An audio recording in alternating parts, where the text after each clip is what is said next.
নমস্কার, পজিটিভ বার্তার অনুষ্ঠানে আপনাদের প্রত্যেককে জানাই স্বাগত।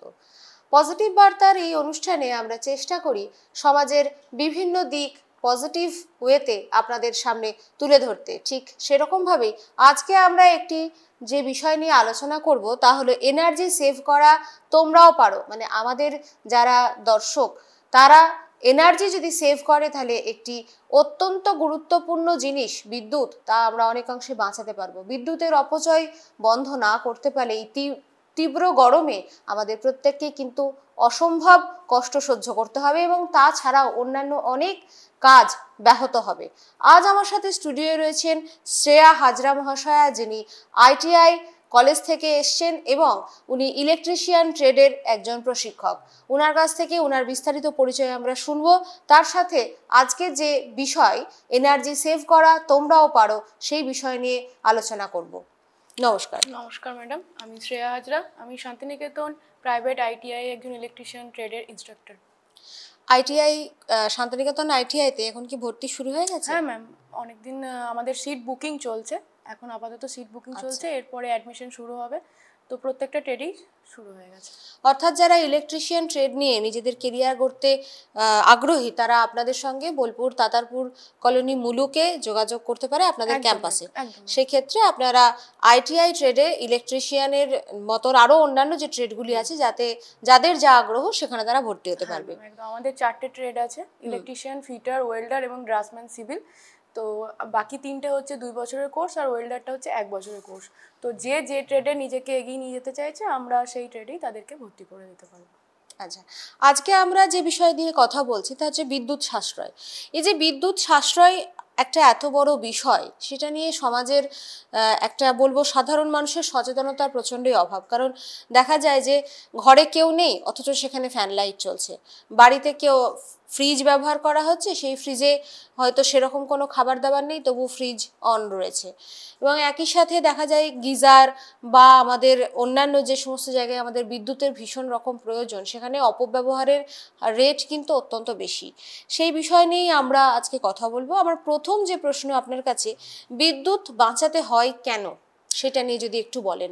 দেখুন, আমরা যে বিদ্যুৎ তৈরি করছি সেটা কয়লা বলুন, তাপবিদ্যুৎই বলুন, জলবিদ্যুৎ বলুন বা বাতাস থেকে যে কোনো ক্ষেত্র থেকে যে আমরা বিদ্যুৎটা উৎপন্ন করছি, এটার তো একটা শেষ আছে।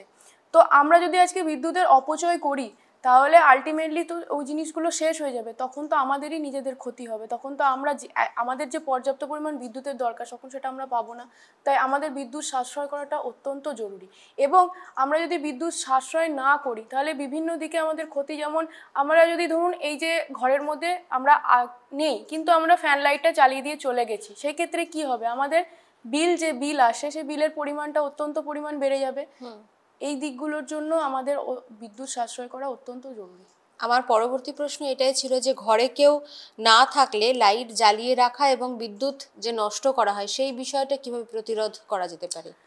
দেখুন, ম্যাক্সিমাম ক্ষেত্রে এই জিনিসটা হয় যে ঘরের মধ্যে ছিলাম, বেরিয়ে গেলাম কোনো একটা কাজে, আমরা লাইট ফ্যানটা বন্ধ করতে ভুলে গেলাম, বা হয়তো ফ্রিজ থেকে কোনো খাবার আমরা বার করেছি, ফ্রিজের গেটটা খোলা অবস্থায় রেখে আমরা চলে গেলাম। এটা অত্যন্ত খারাপ একটা দিক। কারণ আমরা যদি এভাবে ঘরের মধ্যে লাইট ফ্যান জ্বালিয়ে দিয়ে চলে যাই তাহলে আমাদের তো অকারণ বিদ্যুৎটা অপচয় হচ্ছে। সেই ক্ষেত্রে তো আমাদের যে ইলেকট্রিক বিল বলুন বা বিদ্যুতের যে অপচয় সেটা তো অত্যন্ত পরিমাণ বেড়ে যাচ্ছে।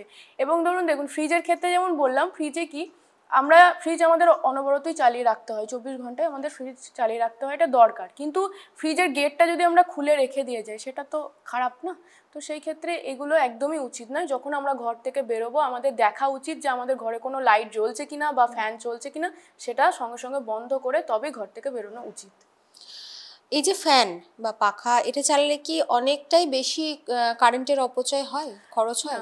ফ্যান চালালেই যে ইলেকট্রিক বিল প্রচুর পরিমাণে আসে সেটা না, তবে আপনি যদি অযথা চালিয়ে রেখে দেন সেক্ষেত্রে তো অপচয় হবেই। আর ফ্রিজটা তো সব সময় চলে, একদম। এটা কি অনেক কারেন্ট খরচ করে? এখন তো রিসেন্ট যে ফ্রিজগুলো চলছে এখন ওই ফ্রিজের বিলের পরিমাণটা সেইভাবে করা হয়েছে, এখন ওইভাবে বিল আসে না, কিন্তু সেইভাবে ব্যবহার করতে হবে। আমি কিছুক্ষণ আগেই বললাম যে আমি এরকম খুলে রেখে চলে গেলাম, বা হয়তো আমি বাড়িতে কোথাও ঘুরতে গেছি, ঘুরতে গিয়ে এক সপ্তাহ আমি ফ্রিজটাকে চালিয়ে রেখে দিয়ে চলে গেছি, সেটাও আমাদের উচিত না। আচ্ছা, আমার পরবর্তী প্রশ্ন, টিভি অনেক সময় আমরা রিমোট দিয়ে বন্ধ করে দিই, সেই ক্ষেত্রে কি পুরোপুরি বিদ্যুৎ বন্ধ হয় না, সেই সময়? একদম না। আমরা রিমোট দিয়ে বন্ধ করি ঠিক কথাই, কিন্তু আমাদেরকে একদম সুইচে অফ করতে হবে, নাহলে অল্প পরিমাণ কারেন্ট আমাদের কিন্তু অপচয় হয়। আমি একটা জিনিস জানতে চাইছি, এলইডি লাইট বর্তমানে ব্যবহার অত্যন্ত বেশি, এটি কি সত্যিই বিদ্যুৎ সাশ্রয় করে? হ্যাঁ, এলইডি লাইটগুলো আমাদের বিদ্যুৎ সাশ্রয় করে। সেই ক্ষেত্রে আমাদের এলইডি লাইটই এখন এই মুহূর্তে সবাইকেই বলবো যে এলইডি লাইটগুলো ব্যবহার করা উচিত। অনেক সময় দেখা যায় যে দিনের বেলায় ঘরে আলো ঢুকছে, তা সত্ত্বেও সূর্যের আলো ঢোকা সত্ত্বেও আমরা লাইট জ্বালিয়ে বসে থাকি, এইটা কিভাবে বন্ধ করা যেতে পারে, সাশ্রয় করতে পারে হলে? দেখুন, আমাদের প্রত্যেকের ঘরেই ম্যাক্সিমাম জানলা দরজা সবারই থাকে। তো আমরা যদি ওই ঘরের ভিতরে ঢুকে লাইটটা জ্বালিয়ে অযথা দিনের বেলায় লাইটটা জ্বালিয়ে অপচয় করি, সেটা না করে যদি আমরা জানলাগুলো খুলে দিই এবং দরজা জানলা খুলে যদি সূর্যের আলোটাকে ঘর অবধি আসতে দিই, তাহলে আমাদের কোনো প্রয়োজনই নেই লাইট জ্বালানো। তো সেই ক্ষেত্রে এগুলো মানুষকে সচেতন হতে হবে যে না, আমাদের দিনের বেলায় অন্ততপক্ষে আমরা লাইট জ্বালাবো না, আমরা দরজা জানলা খুলে থাকবো। অনেক সময় দেখা যায় যে মোবাইল চার্জারটা প্লাগে লাগিয়ে রেখেছি কিন্তু চার্জ হচ্ছে না, সেই সময় কি কারেন্ট অপচয় হয়? হ্যাঁ, হয়। আমাদের উচিত যে ফোনটা চার্জ হয়ে যাওয়ার পরে প্লাগ থেকে চার্জারটাও সাথে খুলে নেওয়া। আর বিদ্যুৎ বাঁচানোর জন্য আমরা আর কি কি করতে পারি? কারণ সব বাড়িতে এটা একটা বড় বিষয়, বিশেষ করে গ্রীষ্মকালে একটা বড় সড়ো কারেন্টের বিল আসে, অনেক বাড়িতে এসি চলে। তো সেই জায়গাগুলো থেকে কি কি পদ্ধতি অবলম্বন করলে আমরা অনেকাংশে বিদ্যুৎ সাশ্রয় করতে পারবো এবং বৃহৎ পরিমাণ যে ইলেকট্রিক বিল আসে সেখান থেকে মুক্তি পাবো? দেখুন, আমি প্রথমেই বললাম যে আমরা যে দিনের বেলাটায় অন্ততপক্ষে লাইটের যে ব্যবহার সেটাকে অ্যাভয়েড করতে পারি, এবং অযথা আমি সব কিছু ঘরের মধ্যে জ্বালিয়ে দিয়ে, অনেক সময়তে কি হয়, এসি চালিয়ে ঘর থেকে বেরিয়ে গেছে, ফ্যান চালিয়ে ঘর থেকে বেরিয়ে গেছে, এইগুলোকে অ্যাভয়েড করতে হবে। কারণ আমার যখন ঘর থেকে বেরিয়ে যেতে হবে, আমি কি সামান্য ওই ফ্যান লাইটটা অফ করে দিয়ে আমি যেতে পারবো না? অবশ্যই পারবো। তো সেই ক্ষেত্রে আমাদেরকে উচিত যে যখন আমরা ঘর থেকে বেরোবো ফ্যান লাইটগুলোকে অফ করে দেওয়া, এবং যখন কিছু কিছু ক্ষেত্রে আমাদের এসির প্রয়োজন নেই কিন্তু আমরা অনবরত এসিটা চালিয়ে রেখে দিই, সেই সব ক্ষেত্রে আমার যখন প্রয়োজন আছে সেটার বাইরে আমার মনে হয় না যে এসিকে এভাবে চালিয়ে রেখে আমাদের বিদ্যুৎকে, মানে এতটা বিদ্যুতের অপচয় করে এবং নিজের ইলেকট্রিক বিলটাকেও বাড়িয়ে নিজের ক্ষতি করা, এইসব দিকগুলো। ছোটবেলা থেকেই কি এই বিদ্যুৎ সাশ্রয়ের বিষয়টাকে শেখানো দরকার বলে মনে করেন? একদম। কারণ তাদেরকে যদি আমরা না শেখাই তাহলে তারা বড় হয়ে অন্যদেরকে সেই দিকটা তুলে ধরতে পারবে না, এবং নিজেরাও যদি আমাদেরকে তারা দেখে যে লাইটটা জ্বালিয়ে দিয়ে মা চলে গেছে বা বাবা চলে গেছে, এসিটা চলছে ঘরের মধ্যে, বাবা মা বেরিয়ে গেছে, তাহলে তার মধ্যেও সেই নেগেটিভ দিকটাই আসবে যে কি হচ্ছে, বাবা মাও তো করছে, তাহলে আমিও এসিটা চালিয়ে দিই। এবং বাচ্চাদের মধ্যে এই জিনিসটা ছোট থেকে খুব কাজ করে, টুকটাক জিনিসকে চালিয়ে দেওয়া, বা সেগুলোকে ফ্যান চলছে চলুক, এসিটাকে সুইচগুলোকে চালিয়ে করা। তো সেই ক্ষেত্রে কি, বাবা মায়ের উচিত যে বাচ্চাদেরকে আগে শেখানো যে আমাদের বিদ্যুৎ সাশ্রয় করাটা কতটা প্রয়োজন। তো সেই ক্ষেত্রে বাচ্চাদের তো ছোটবেলা থেকে শেখাটা খুবই দরকার। আমার পরবর্তী প্রশ্ন আপনার কাছে, অনেক সময় কম্পিউটার বা ল্যাপটপ ব্যবহার করার পর শুধু স্ক্রিনটা অফ করে দেওয়া হয়, সেক্ষেত্রে পুরোপুরি শাটডাউন করে না, সেক্ষেত্রে কিভাবে বোঝানো যেতে পারে বাচ্চাদেরকে যে এই জিনিসটা করা দরকার? দেখুন, ল্যাপটপ ওইভাবে খুলে রেখে দিলে ব্যাটারি এবং বিভিন্ন যে ইলেকট্রনিক্সের ভিতরে পার্টগুলো থাকে সেগুলোর জন্য খুবই ক্ষতিকর, এটা দুটোতেই ক্ষতি করে। এক্ষেত্রে কি, আমাদের যখন আমরা ল্যাপটপ ইউজ হয়ে যাবে বা কম্পিউটার ইউজ হয়ে যাবে, আমাদের উচিত সবসময় শাটডাউন করে দেওয়া। টিউবলাইট আর এলইডি লাইট এর মধ্যে কোনটা ভালো, মানে বিদ্যুৎ সাশ্রয়ের ক্ষেত্রে? অবশ্যই এলইডি লাইট। আচ্ছা, এখনো অনেক বাড়িতে টিউবলাইট ব্যবহার করা হয় আলাদাভাবে, সেটা কি পরামর্শ দিচ্ছেন? আমি বলবো যে আপনাদেরকে যে আপনারা যদি নিজেদের কিছুটা হলেও বিলের সাশ্রয় করতে চান এবং বিদ্যুতেরও সাশ্রয় করতে চান, তো অবশ্যই এলইডি লাইট ইউজ করুন। বাচ্চারা কিভাবে বিদ্যুৎ বাঁচাতে সাহায্য করতে পারে বলে মনে করেন?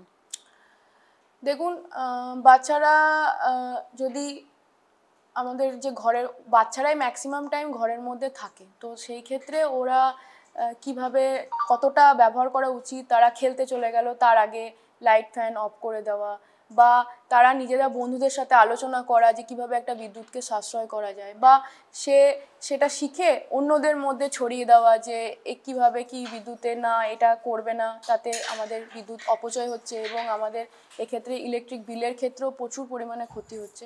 তো এইভাবে আমাদের উপকার করতে হবে। বাচ্চারা বাড়িতে যেমন থাকে একই সাথে স্কুলেও থাকে, স্কুলে বা ক্লাসরুমে বিদ্যুৎ সাশ্রয় করা যেতে পারে কিভাবে? দেখুন, স্কুলের মধ্যে ম্যাক্সিমাম ক্ষেত্রে আমরা দেখেছি একটা বড় হল রুমের মধ্যে ক্লাস হয় এবং অনেকগুলো জানলা থাকে। তো সেই ক্ষেত্রে আমাদের কি হয়, আমরা যেটা আমরা ছোটবেলাতে আমরাও এই জিনিসটা করেছি, কিন্তু তারপরে নিজেদেরকে পরিবর্তন করেছি। বা ম্যাক্সিমাম বাচ্চারা কি করে, মাঠে খেলতে চলে গেল, ফ্যান লাইট চালিয়ে দিয়ে চলে গেল স্কুলে, বা তারা টিফিন খেতে গেল, ফ্যান লাইট চালিয়ে দিয়ে চলে গেল। সেই ক্ষেত্রে বাচ্চাদের মধ্যে যদি সেই জ্ঞানটা থাকে যে না, আমাদের তো ম্যাক্সিমাম দিনের বেলাতেই সব জায়গায় ক্লাস হয়, তো সেই ক্ষেত্রে আমরা যদি আমাদের জানলাগুলোকে খুলে রাখি, তো সেই ক্ষেত্রে আমাদের যথেষ্ট পর্যাপ্ত পরিমাণ একটা ক্লাসরুমের মধ্যে আলো ঢোকে। তো সেই ক্ষেত্রে আমরা লাইট জ্বালাবো না। এবং গরমকালে যেহেতু আমাদের ফ্যান লাগে, তো ফ্যান তো অবশ্যই চালাতে হবে। কিন্তু আমরা যখন ক্লাস হয়ে যাবে, আমাদের টিফিন টাইম আছে, বা আমাদের হয়তো খেলার টাইম আছে, বা অন্য কিছু কারণে আমরা ক্লাস থেকে বেরিয়ে যাচ্ছি, তখন বাচ্চাদের মধ্যে এটা থাকা দরকার যে আমরা বেরোনোর আগে প্রত্যেকটি ফ্যান ক্লাসরুমের বন্ধ করে যাব। আপনি আজকে খুব একটি সুন্দর বিষয় নিয়ে বললেন, কারণ বাচ্চারা আমাদের যারা আগামীর ভবিষ্যৎ, তারা যদি এনার্জি সেভ না করে বা আমরা তাদের যদি ছোট থেকে না শেখাই, তাহলে কিন্তু আমরা কখনোই তাদেরকে সঠিক পরিমাণ যে তাদের যেটা দরকার সেই সময় কিন্তু দিতে পারবো না। তাই এনার্জি সেভ করা একটা শিশুদের ছোটবেলা থেকে যদি পরিবারের লোকজন তাদেরকে ট্রেন করতে থাকে যে অযথা ফ্যান লাইট এগুলো জ্বালাবে না, তাহলে আমাদের পরবর্তী যে প্রজন্ম তারা কিন্তু ভবিষ্যতের জন্য বিদ্যুৎকে সঞ্চয় করবে। আজকে আমরা যে আলোচনায় ছিলাম শ্রেয়া ম্যাডামের সাথে, শ্রেয়া হাজরা মহাশয়া, যিনি শান্তিনিকেতন প্রাইভেট ITI এর ইলেকট্রিশিয়ানের ইনস্ট্রাক্টর, উনি আজ আমাদের জানালেন এনার্জি সেভ করা, এনার্জি সেভ কি পদ্ধতিতে আমরা করতে পারি সেই বিষয়গুলি নিয়ে। একই সাথে শান্তিনিকেতন প্রাইভেট ITI, যেখানে ভর্তির প্রক্রিয়া ইতিমধ্যে শুরু হয়েছে এবং সেখানকার যে সমস্ত ধরনের ট্রেডগুলি রয়েছে সেগুলো সম্পর্কে আপনারা বিস্তারিত জানতে কলেজের ওয়েবসাইট দেখতে পারেন। একই সাথে বোলপুর মুলুক তাতারপুর কলোনির যে ক্যাম্পাস, সেই ক্যাম্পাসে এসেও আপনারা যোগাযোগ করতে পারবেন। সকলে ভালো থাকুন, সুস্থ থাকুন, think positive and be positive, positive বার্তা। নমস্কার।